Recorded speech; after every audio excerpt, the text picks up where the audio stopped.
Welcome back to this NPTEL online lecture series, and this is your 5th lecture, and today we are going to discuss about the composition of natural waters.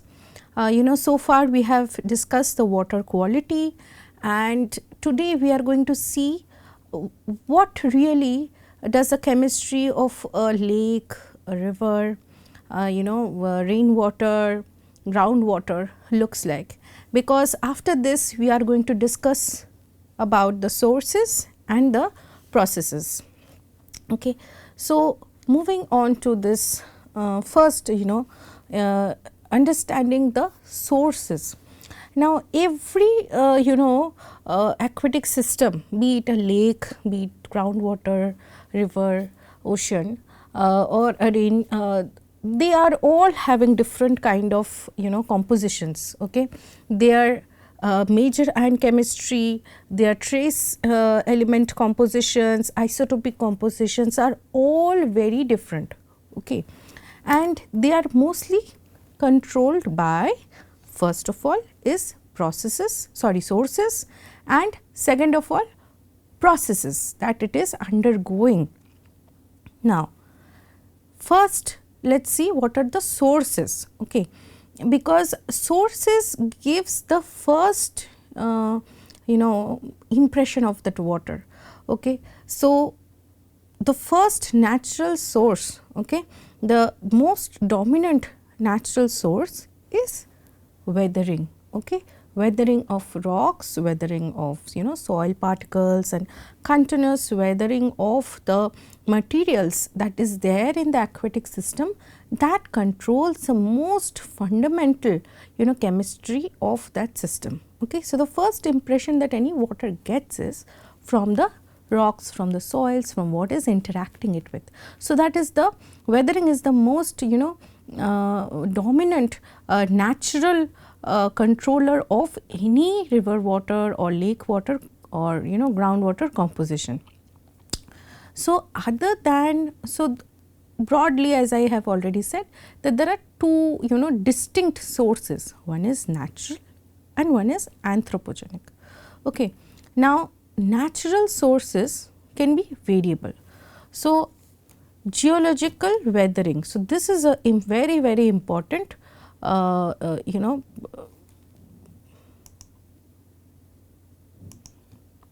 geological weathering is the most important controller of any ion chemistry in water. Okay. Other than that, there can be multiple other if not dominant, but equally important processes can be there, and their control can vary in depending on the location, can vary depending on the season, etc., etc.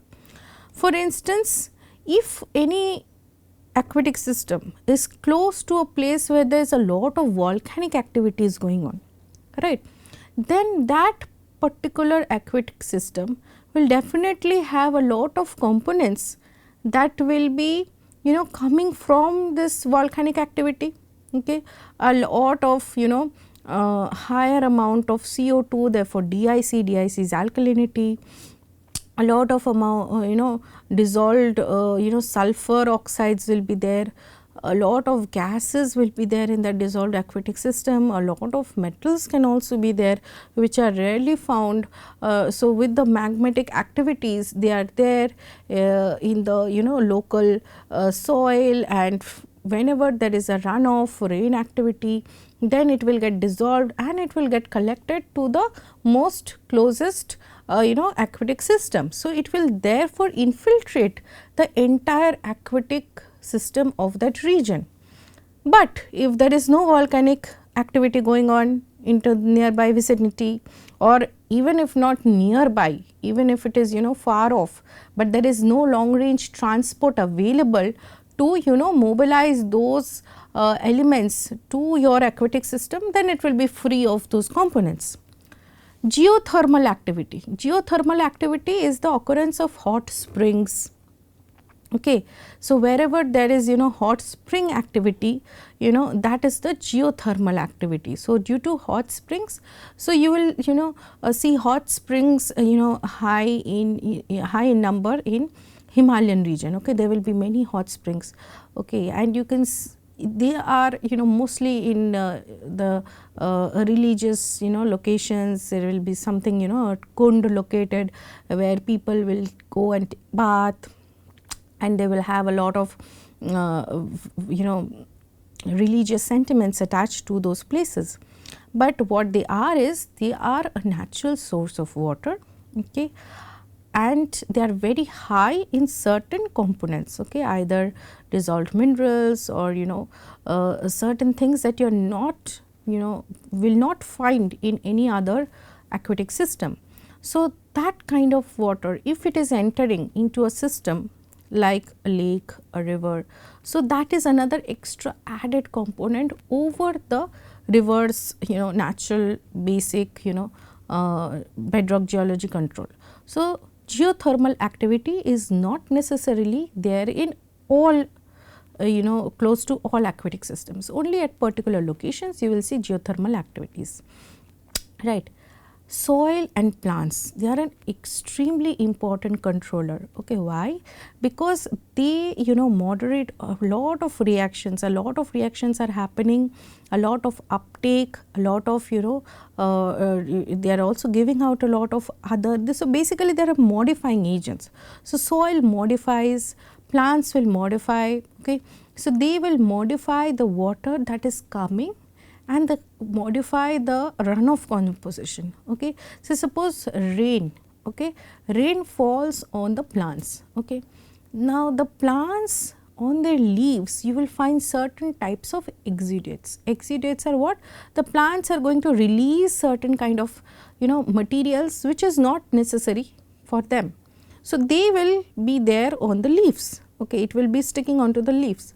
Now, when the rain falls, these exudates will dissolve in the rainwater, and then it will fall off from the leaves, or will come as stem flow or through fall. Okay. So, that is how the plants will also modify.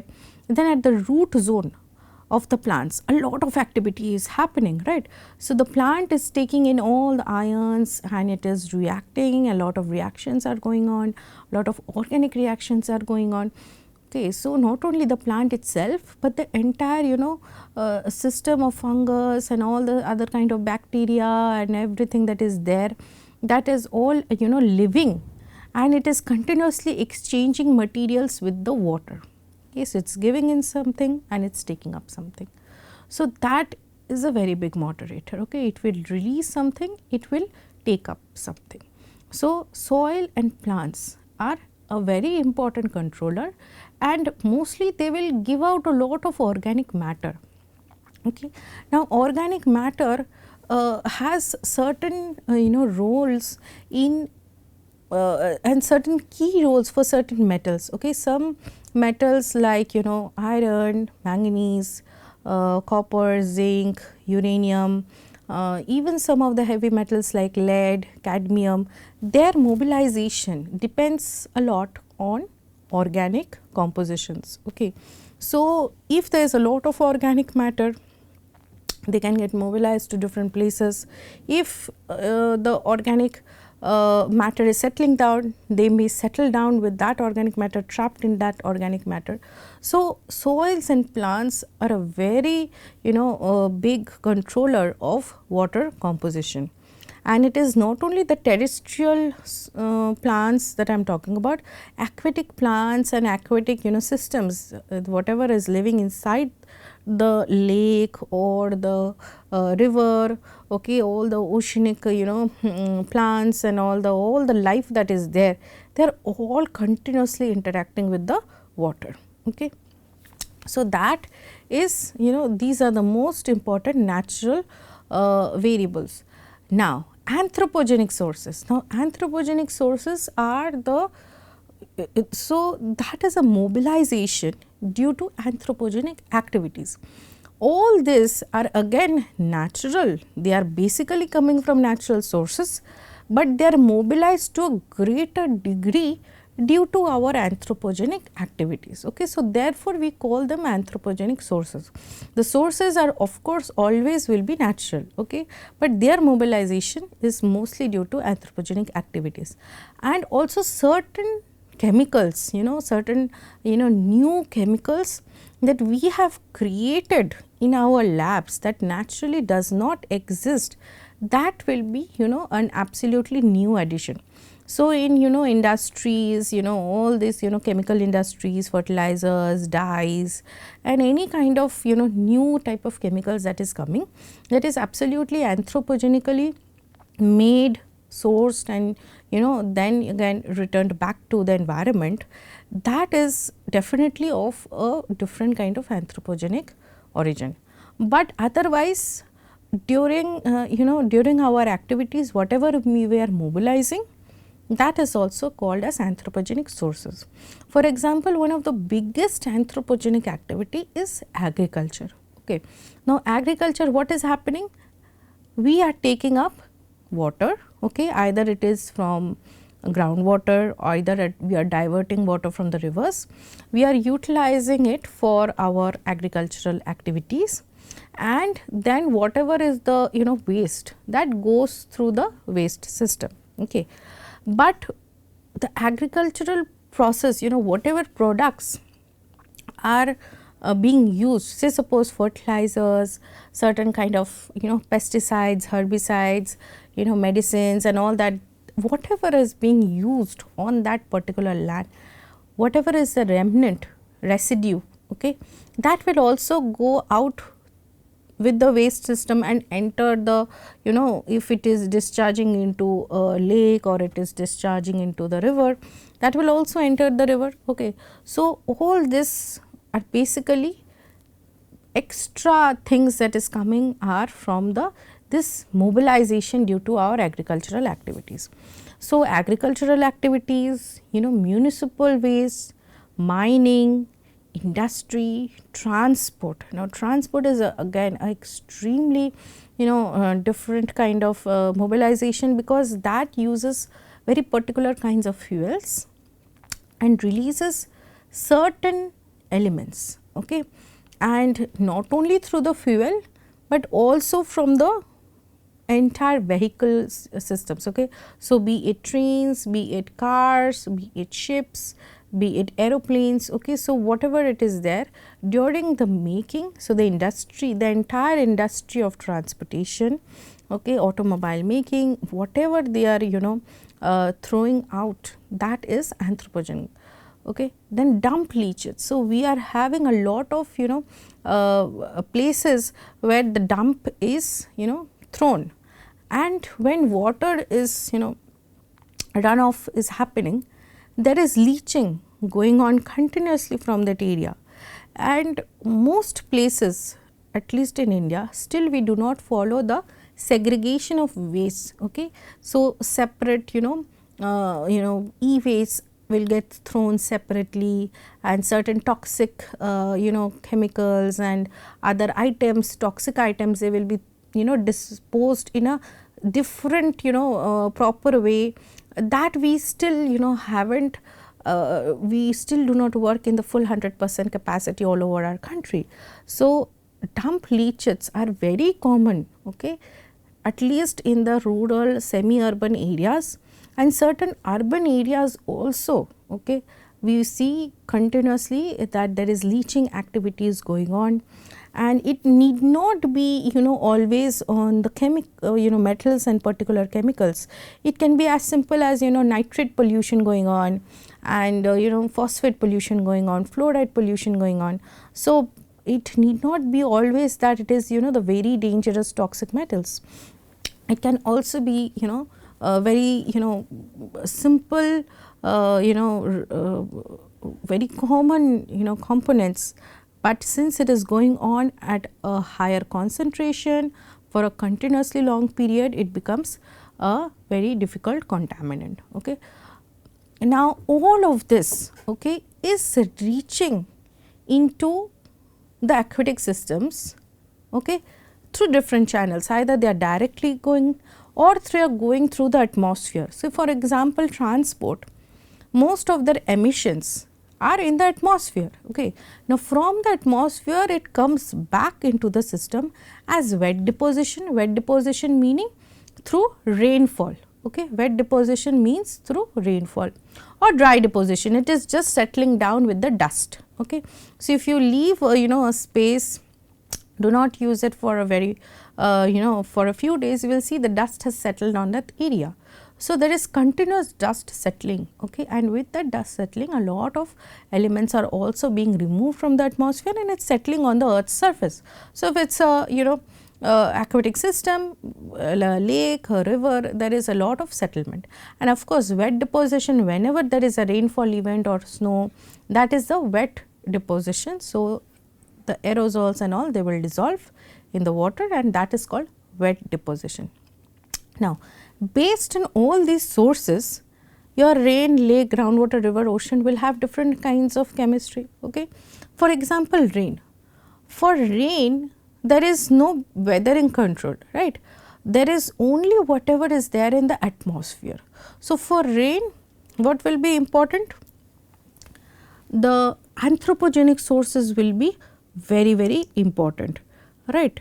The industrial emissions, all the agricultural slash and burn practices, they will be very important, right. So, whatever is there in the atmosphere, that controls the rainfall composition.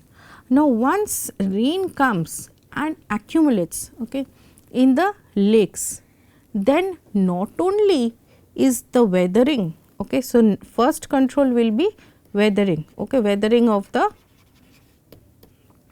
local rock, that is the bedrock, and soils, okay, soils plus the runoff, the rain runoff.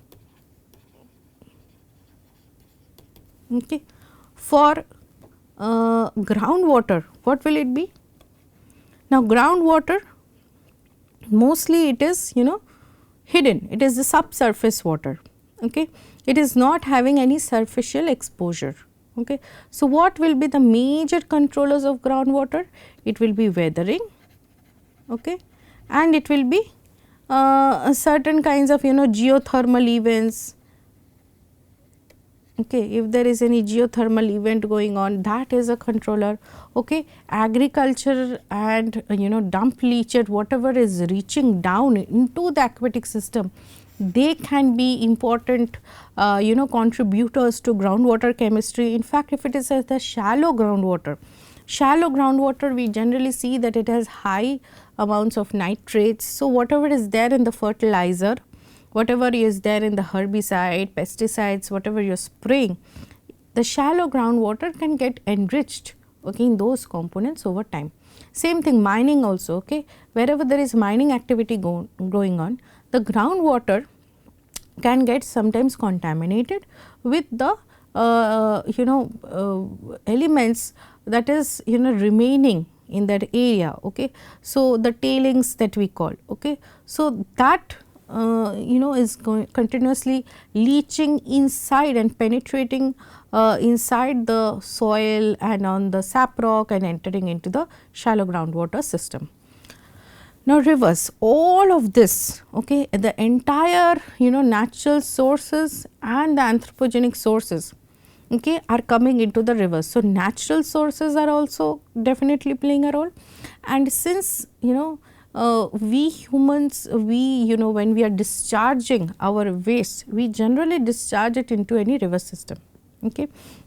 All the drains, wherever they are, they will go and discharge it into the rivers. Okay. Either it is the rivers or it is the oceans that is receiving the majority of our waste. Okay. Now, that is the reason first in the first class I think we discussed that all the major urban spaces, they are all around rivers or on the coastal areas, okay, because there is a continuous supply of water and also the waste disposal becomes easier. Okay. Oceans, from the rivers they are receiving a lot of materials. Okay. So, they are receiving natural weathered rocks and all that, and oceans, they are having a very long residence time. So, they are continuously reacting, a lot of reactions is going on in the ocean itself, plus reaction with the plants, reaction with the animals. There is a lot of ocean hydrothermal activities going on. There is a lot of oceanic volcanoes. So, they are inside the ocean, there will be these volcanoes are there, and they are also continuously interacting and modifying the ocean chemistry. Okay. So, different controls are there, different sources are there for our different aquatic systems. Now, once we have understood this, again and again I think I have said that weathering is a very important controller of all the terrestrial water. Okay. So, lakes, groundwater, rivers, weathering is a very important controller. And since all of these systems are connected, lakes are connected, the groundwater and the rivers, they are all connected in a watershed, right. They are all connected system in the watershed, and the rivers are finally draining into the ocean. Therefore, they are all interconnected system, right. So, therefore, weathering is a extremely important controller of natural waters. Now, let us look into a little, let us try to understand, okay, what is weathering. So, weathering is the the rocks that are exposed on the earth's surface. Okay. So, here is the global map of and in this global map all the major kind of rock types and how they are distributed all over the globe is shown. Okay. So, there are 6 major rock types, and that is their distribution, and there are certain rock types which are very, very commonly seen. Okay. And this is their this is a very basic distribution system. So, there are 3 types of rocks. Okay. One is igneous rock type, one is sedimentary rock type, and one is the metamorphic rock type.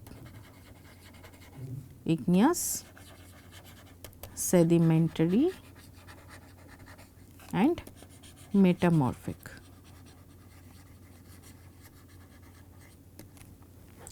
What are igneous rocks? Igneous rocks are those rocks which are formed from the consolidation of the magma. So, suppose there is a volcanic activity going on, okay, then that magma that is coming out, okay, that magma will cool down and it will start forming crystals. Those crystals will continuously get solidify and will start forming rocks. Okay. So, that is what happens in a basalt. But what if that magmatic activity is happening inside, okay, inside the earth's crust where you are not seeing it. Okay. So, then that igneous rock type gets gets more time to crystallize, the grains are much larger. So, that it is called, okay, the granite type of rocks are forming. So, different igneous methods are there, okay, magmatism are there, different genesis processes are there based on which igneous rocks are formed. Okay. So, the thing to follow here is igneous rocks are formed from the magma or from the mantle melt. Okay. So, either the mantle is melting and it is forming these rocks are getting uplifted, thrusted, and it is getting exposed over the surface of the earth. Sedimentary rocks. What are sedimentary rocks?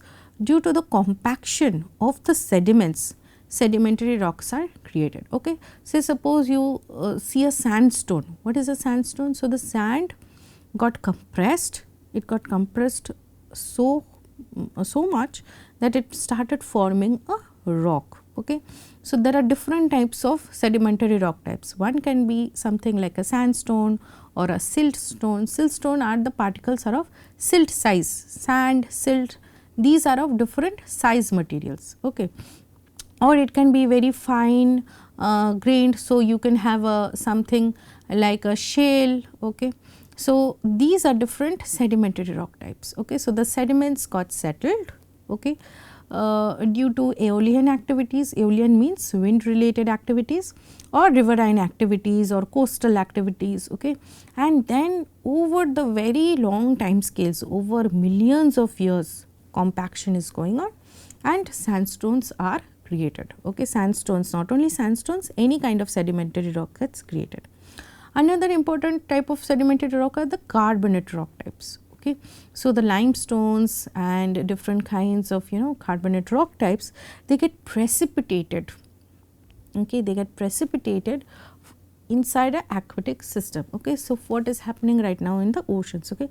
So, the calcium carbonates, they are getting precipitated. Okay.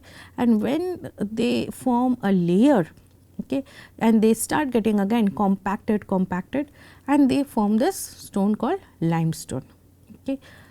Metamorphic rocks. What are metamorphic rock?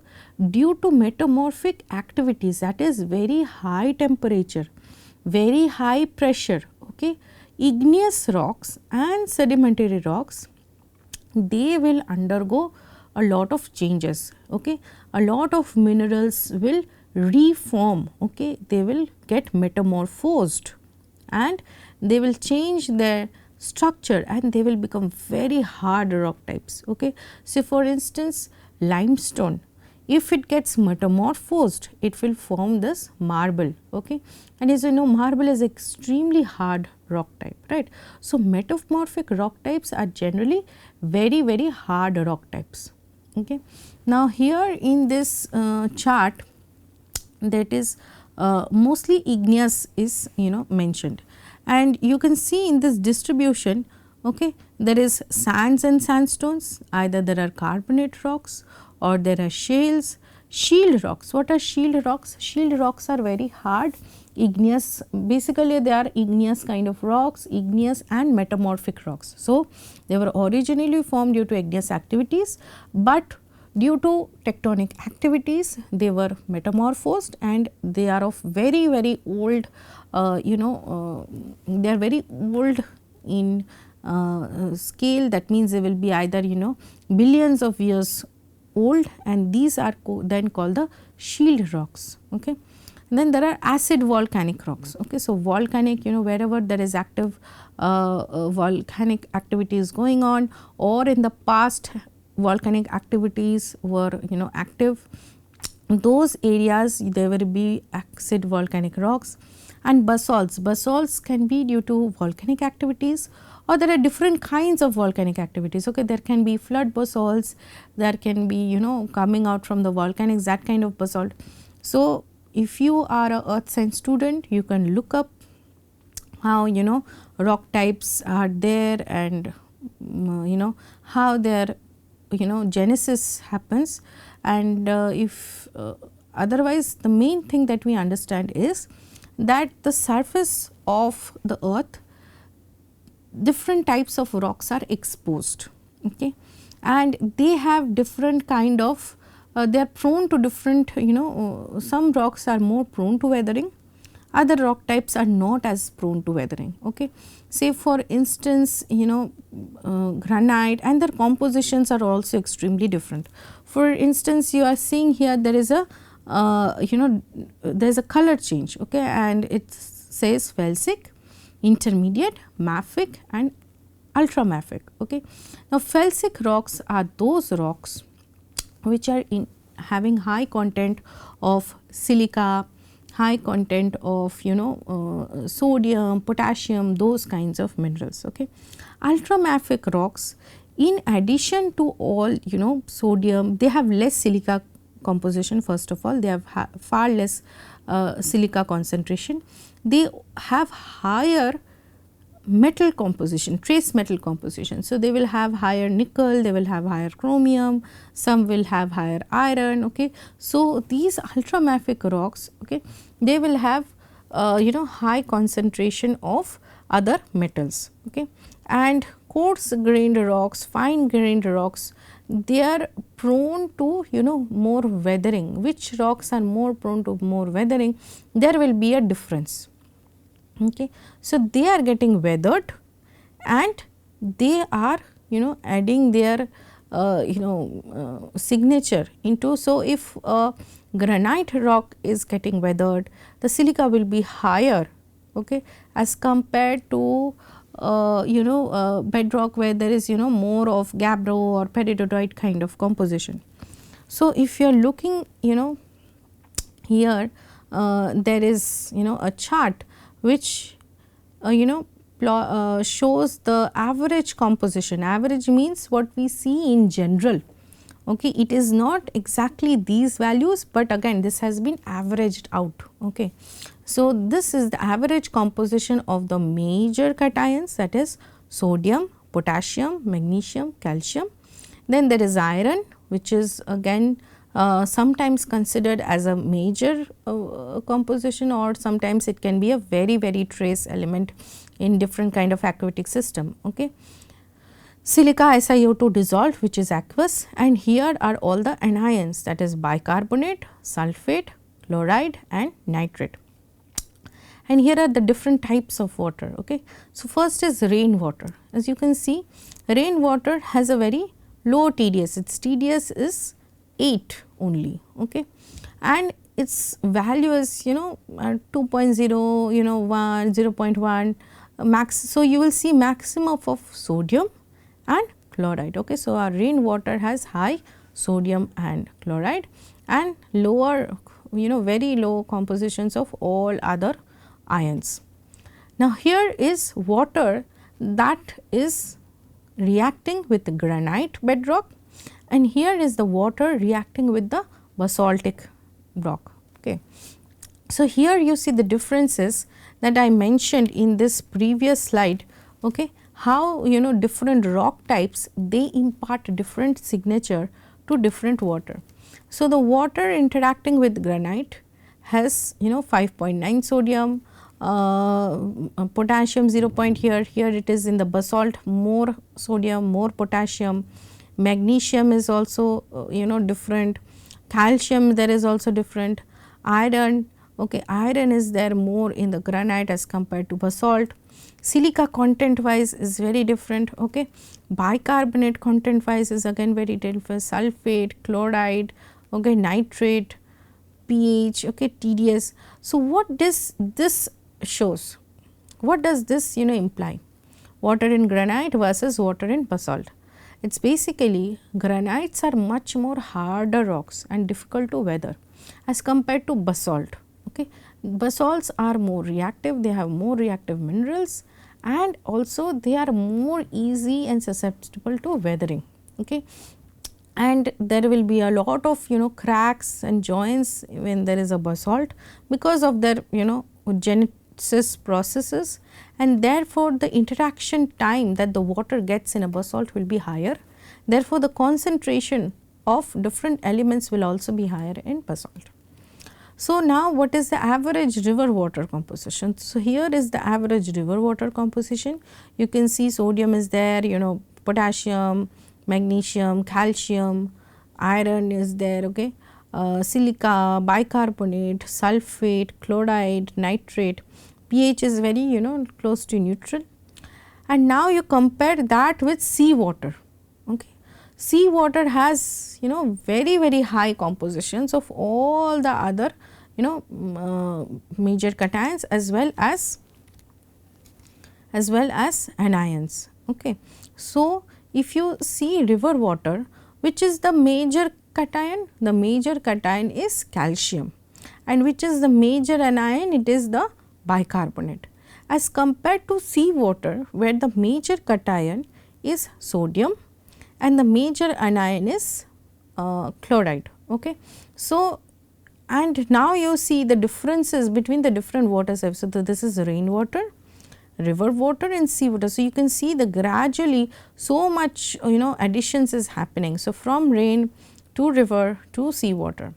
Now, what is cornet water? Cornet water is basically pore water, that is also extremely high in sodium and calcium also it can be high, chloride will also be very high, TDS is very high, right. That is because cornet water, that is a pore water, is continuously interacting, okay, and sodium and calcium they are extremely soluble and they are continuously getting reacting with the water. Why not potassium and magnesium? Most of the time potassium and magnesium they are absorbed by the plants, okay.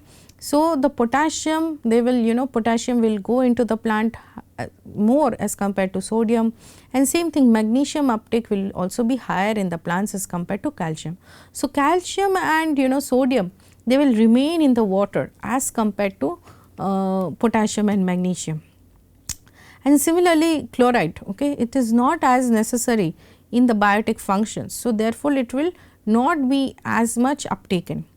In addition, rainfall which is a dominant supplier of sodium and chloride, it will keep on supplying the sodium and chloride. So, with evaporation there will be concentration of sodium and chloride in the soil pore water. Oil field brine. Now, what is oil field brine? So, as you know that in oil field areas water, so oil field how oil is formed? Oil is formed from the decaying organic matter, okay. It gets metamorphosed and oil, the organic matter, it starts decomposing and certain hydrocarbon compounds are formed, okay. Now, in those areas the water, okay, gets separated. Of course, you have seen that the density of oil is different than the density of water. So, due to this the density differences, the water gets separated out, okay. So, in that kind of water it will have very high concentration of sodium, potassium, magnesium, all the components of major cations, and also iron will be very high, all sulphate, chloride they will be very high, because they are formed due to gradual evaporation and whatever is the residue remnant that is getting concentrated in that water, okay. So, that is why oil field brines, brine is basically a very saline solution, okay. So, therefore, you will see that the sodium concentration is very high, the chloride concentration is also very high. Okay. So, brine is basically a saline kind of solution that is sometimes seen in aquatic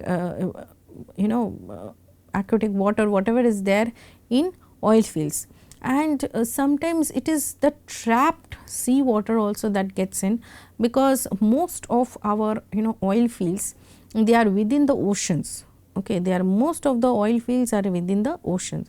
So, the ocean water somehow gets trapped into the system, and due to continuous interaction with these they get concentrated in the sodium and the chloride concentration. So, their composition is very high.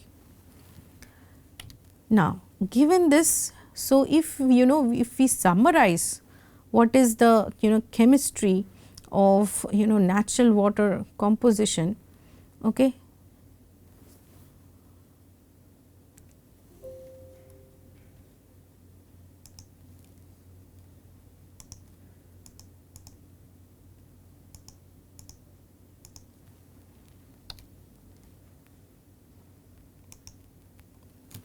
So, if we summarize the natural water composition, then you will see the rain, pH, TDS, major ions and sources, this is what we are comparing. So, rain pH is slightly acidic, okay. Lakes and rivers are mostly circumneutral, so they will fall within 7 to 8.5. Groundwater is slightly alkaline and they will vary typically between 7.5 to 9. Oceans, they are little alkaline, average we are at 8.1 currently, but different locations close to coastal areas, close to wherever the fresh water is coming in, it can vary. So, there is a variation from 7.7 to 8.3. Okay. Rain, obviously it has very low TDS, as compared to lakes and rivers. Now, lakes and rivers, the TDS can be very different. If the lakes and rivers, they are receiving a lot of waste, a lot of anthropogenic discharge, waste discharge is coming in, then the TDS will be high. But in natural systems, it will generally vary in this range. Okay. Groundwater also, the TDS can be extremely variable. So, if the groundwater is more where there is a lot of land use, land cover changes are happening, then the TDS will be very high. Otherwise, okay, otherwise the TDS is supposed to be low. Also, if it is deep groundwater, shallow groundwater, that also there is a lot of changes. Okay. So, it depends on the interaction time with the bedrock, it depends on the anthropogenic contributing factors, it depends on the bedrock. Okay. So, all these are controlling the TDS. Okay. Oceans they had saline, of course, and so their TDS are very high. Okay. Major answer, rain is basically sodium, potassium chloride, nitrogen oxide. So, whatever is there in the atmosphere. Lakes, rivers, calcium and bicarbonate dominated. Groundwater, their domination can be again very variable. It depends again whether it is mostly near to the coastal area. So, where there can be sodium chloride dominated, or whether it is getting recharged from a river, where it will be more of calcium bicarbonate dominated. So, it varies. Okay, it varies on location, it depends on the again the bedrock, the residence time of the water and the water rock interactions that is happening. Then the ocean, okay, of course, it is saline in nature. So, sodium and chloride, and these are the sources. So, the sources in rain will be the atmospheric aerosols and all. So, atmospheric aerosols, where are they derived from?